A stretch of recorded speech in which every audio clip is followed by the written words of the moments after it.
don't want to think about it. It's so cringe. This is so embarrassing. I can't. It's Kai from EXO. Hi guys, my name is Sabrina. Welcome back to the channel. Today I'm talking about dreams. First of all, before we get into it, the things in the background, usually I push them aside off camera so that you don't see how much of a slob I am. But I'm just too lazy. If you know like what I've been doing these past few months, I'm going through it. Just pretend they're not there. Like maybe I'll put, I don't know, a picture of my cat next to me for the whole video. I think that'd be pretty fun. Oh, also look, I got a new tattoo. I don't think I've shown it to anywhere except Twitter, and most people don't follow me on there, but cute. So let's get into dreams.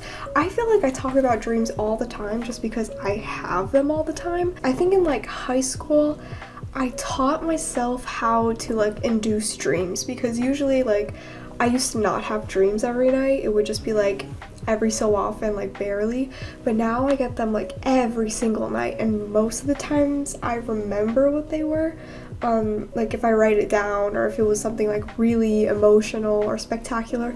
But most of the time my dreams just like don't make any fucking sense. Anyways, the way I learned how to induce them is by I keep myself awake until the point of where like I can barely keep my eyes open, and then I just like go to sleep and I'm suddenly in a dream. It's not like lucid dreaming though. I don't have control over it most of the time. Most of the time I don't even recognize that I'm in a dream. I guess I kind of like train my brain to make me remember my dreams, because even if you don't remember your dreams, you're still dreaming most of the time. Anyways, I wanted to tell you more of my memorable dreams. I think I'm gonna start off with like the ones that have been like premonitions or like deja vu. I feel like everyone kind of has like deja vu. Like I'll be dreaming about something and then I forget about it, but then like years into the future I will be like stuck in a moment where I'm like, oh my god, I've seen this in a dream before. Like I think the most intense one I've had most recently was I was like scrolling through TikTok and I could like predict the TikToks that were coming up on my For You page, and I could remember the outcome of each one. And then it was like 5 or 6 TikToks in a row, and I went to Twitter and I was like, oh my god, I'm having the most intense deja vu right now, and I think it's gonna end right when I send this tweet. And it did. Crazy. I also have experiences where it's like premonitions. I will dream about something and then it'll hint to an event that happens to the future. Like the night of the Las Vegas shooting, I dreamt that I was in a shooting. I dreamt that there was a ton of guns and it was super scary. And then I woke up to like text messages from my friends like, hey, are you guys all right? Like, did you hear what happened last night? And I was like, no, what happened? If you don't know, the Las Vegas shooting was a guy shot into a crowd at a concert from one of the Las Vegas hotels, like because they're high up. 50 or more people died, and that's like, I think either the largest or one of the largest shootings, mass shootings in America. So it's not a fun time. These premonitions aren't fun things. They're not like, oh, I'm gonna get rich and win the lottery, or I'm gonna get an A on this test. It's like traumatic, really bad things. Early in 2020, I had a dream that my like entire extended family was in my grandma's house, and we were all sitting around her living room and just crying. Like everyone was like hunched over like this and crying into their eyes like that. And then like 2 weeks after that, we found out that my grandma's cancer came back. She was in remission for a few months. And so I told my mom like, oh my god, like I had a dream 2 weeks ago that we were in mama's house crying, and she's like, oh shit. It turns out my grandma passed away in December, so that dream wasn't just hinting about her getting cancer, it was about her passing away. When we got the news that my grandma passed away, my mom, like while I was eating breakfast, she was like, dang, I guess your dream really came true, like it really told us something. And I was like, girl, I didn't mean to manifest this. I didn't manifest shit. It just came to me. I'm gonna get into the crazy dreams in a minute, but I also want to talk about like dreams where relatives who have passed away come to like talk to me or like just visit me, I guess. My brother passed away in 2016. Whenever like other people dream about my brother, it's always like, oh yeah, we were like having fun at Six Flags or whatever. Mine is like, I was in California visiting relatives. It was in their house, and I was like joking around with my cousins, and then my brother was like spending all his time upstairs because he was sick. So he came downstairs to the living room to get cold medicine from my mom, and I said something snarky, and then he just called me a loser. Like, when I went to Illinois in December, we were sleeping in my grandma's house. My aunt had a dream about our grandma, and that was probably her like visiting her. It was like her just smiling and sitting there, and everyone else who had dreams about my grandma said that she was just sitting there and smiling like this. And then like a few nights ago, I had a dream about my grandma finally. This is really embarrassing. I was sleeping in my grandma's house, and then one of my cousins came to wake me up, and she was like, "We have canes downstairs, it's time to eat." And I was like, okay. But I was grumpy because I didn't want to wake up. So when I went downstairs, in the canes, instead of fries, there were mini corn dogs. And my mom said, "Sorry, someone ate your mini corn dogs," and they were just like shredded to bits. So I started crying a little bit because I wanted the mini corn dogs. And like, you know what, when you're like grumpy or angry or just in a bad mood, and then like something, like one tiny small thing doesn't go your way, you're just like, now is the time when I lose my shit. Like right now I'm losing my shit. So I started crying a little bit, and then I sat down at the table. I looked to my left, and it was my grandma. She was sitting there smiling like this, like so sweetly. She wasn't saying anything, she was just smiling. And I was like, is that really her? I was looking around at everyone else, and they were just eating their food like normal, and I looked at her and I was like, her mole is in the right place, right? Because she has a mole next to her nose. And I was like, no, this can't be a trick, that's like her, right? And so I started crying, like, you know the cry when you have a mental breakdown? like sobbing, like crying so hard that my chest was hurting and I felt like I couldn't breathe. And so like I tried to pretend like she wasn't there and that I wasn't crying, and I was just eating because no one was like reacting to what either of us were doing. And then I turned to my mom and I was like, you know the reason why I'm crying, right? Mama's right there, do you see her? And then she looked up at me and she's like, yeah, I know, we all see her. And I was like, all right then. And I just kept crying and crying until I woke up. Like, it was a cry where I felt like I was screaming and my chest was hurting. It was so bad. So I woke up and I was like, am I just supposed to feel fine? Like, anyways, I think it meant that I'm not really processing my grief properly.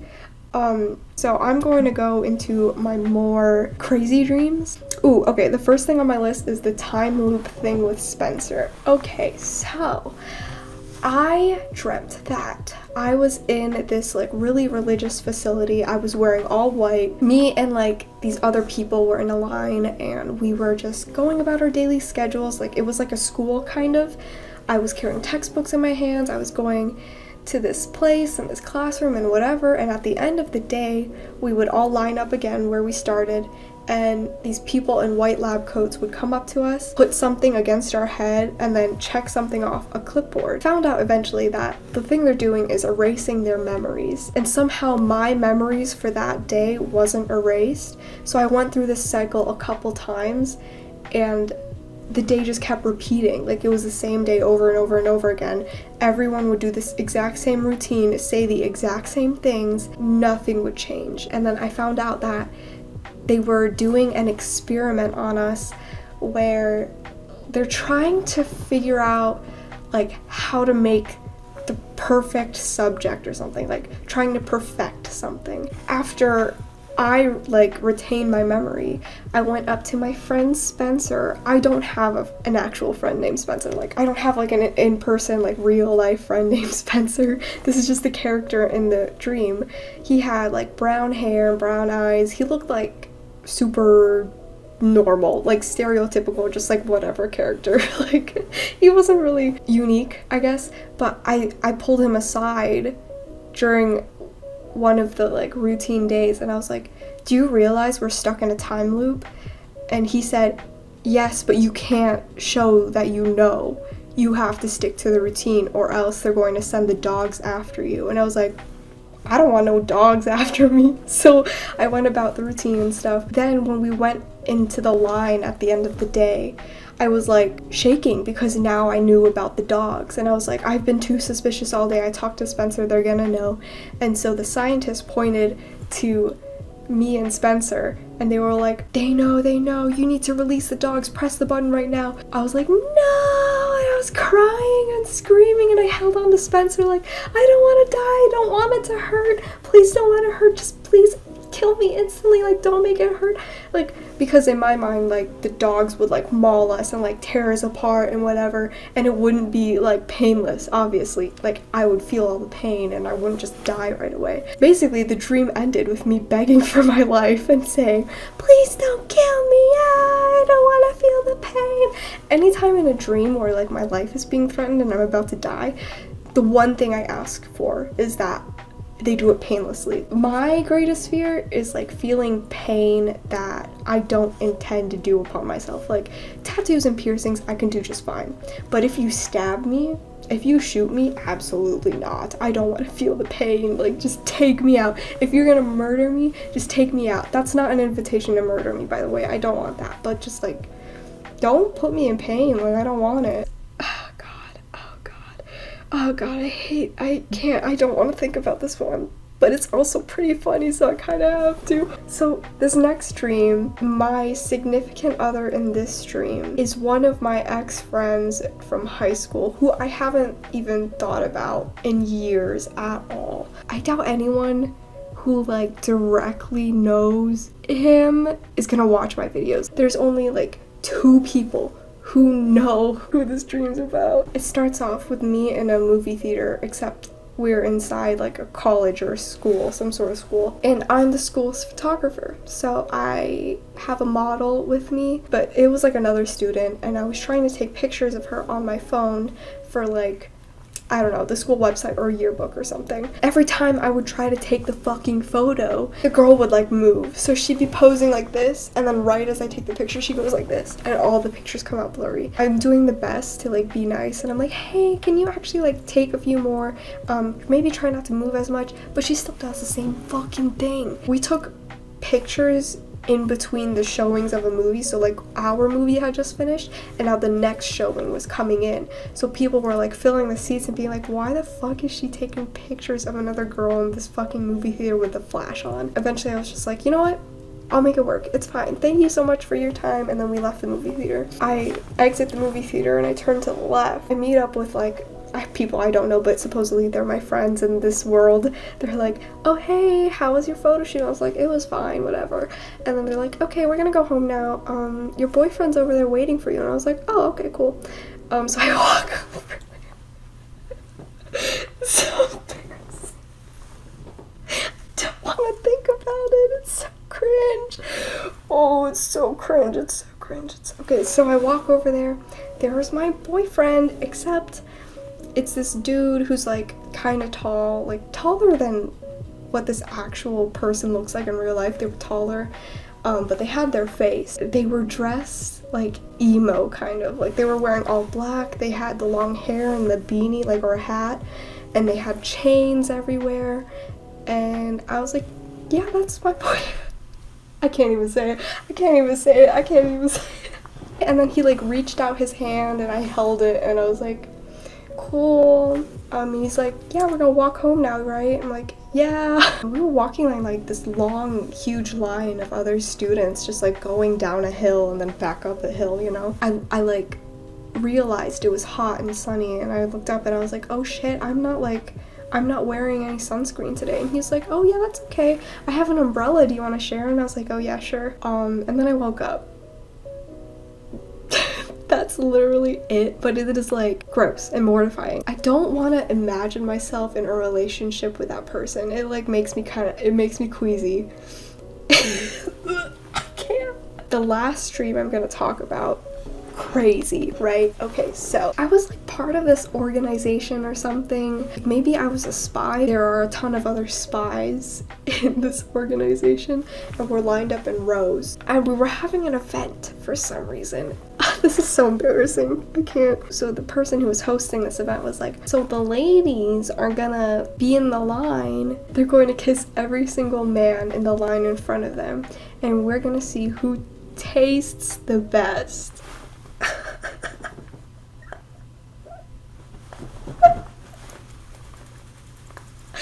I can't, I'm so sorry. So I was like, what? I don't want to kiss all these people. That's so disgusting. We're all gonna be swapping our spit. Are you kidding me? I went up to the guy I was paired with. The host guy was like, okay, 3, 2, 1. And everyone else was kissing, but my guy like wouldn't lean in because I wasn't leaning in. I was like, okay, we gotta do this. So, so I like puckered my lips, right? This guy had the worst breath I have ever smelled. Like, combine like garbage breath with like morning breath, you know? Or like, you know, like when you eat raw onions and then you don't brush your teeth for a while and like that, it like, you can taste it in your mouth. That's what it smelled like. It was disgusting. And then I was like, and then he stuck out his tongue like this into my mouth. So it was just like, I look at the guy next to the guy I just kissed as I move along. It's Kai from EXO. Kai from EXO. Kai from EXO. Kai from EXO. I was into K-pop from like 2012 to 2018. Kai from EXO was like my everything. Like, I loved him. In my head I was like, Kai from EXO, what are you doing here? But he was just like being all cool and like handsome and shit. And so I leaned in and I was like ready for his kiss. And he was like chewing orange like bubble gum and like he like pressed it he like pressed it against my lips so I could taste it, and I was like, damn, you fruity, you taste nice. I didn't end up kissing all the boys that were in the line. I just cut to the next part of my dream. Now we were at another event within the organization and I was partnered up with Kai from EXO. Ooh. It was like we were in a river with like rocks on the side, so the river was like in the middle and they were like, it was like an aggressive river, like it wasn't like a lazy river. She was like flowing like crazy and there were rocks on the side, like cliff rocks, you know, like high rocks that were like black. So the boys were like on one side of the river and like ready to dive in and swim, and the girls were on the other side, and our objective was to go up to our partner and like pull them in the water and scare them. But the boys could have like be on the lookout, and if they see us in the water they would dive in after us and like carry us in their arm and swim to the end of the river. I went into the river all sneaky like I was swimming, and then I saw my Kai and he dove in and held me in his arm as he swam, and we got to the end first. We got to the finish line first. We were like crowned the winners of like all the events, and we were like the king and queen of the night. I think like everyone was drinking and we were like having a huge buffet and eating a ton of food, and they dressed me and him in like traditional Korean hanboks. And then I woke up, unfortunately. So follow me on Instagram at sab.grey and Twitter at sabgdrey. Don't forget to like, comment, and subscribe, and I'll see you in the next video. Bye.